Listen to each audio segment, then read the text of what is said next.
மகிழ்ச்சியாக சாப்பிட்ற நேரம்னு பார்த்தா ராத்திரி தான். ஒன்று வீட்டோட கிளம்பி போய் ஹோட்டலில் உட்காந்து என்னென்னலாம் பிடிக்குமோ அதை ஒரே நேரத்தில் ராத்திரி உட்காந்து சாப்பிடுவாங்க.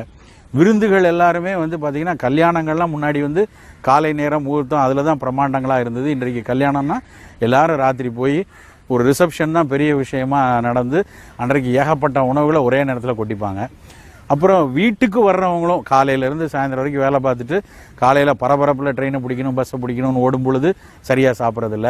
மதியம் எடுத்துகிட்டு போகிற உணவில் ஒன்று உணவின் மேல் விருப்பம் இல்லாமல் இல்லை நேரம் இல்லை ஏதோ ஒரு இடத்துல மதிய உணவும் சரியாக இருக்கிறது கிடையாது.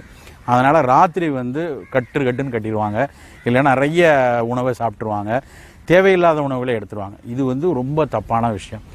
இரவு உணவு எப்பொழுதுமே எளிய ஒரு உணவாக இருக்கணும். அதாவது ஆவியில் வெந்த உணவாக ஒரு இட்லி, இடியாப்பம், புட்டு, பொங்கல், எளிதாக செய்கிற புல்கா மாதிரி ரொட்டி, எண்ணெய் அதிகம் பயன்படுத்த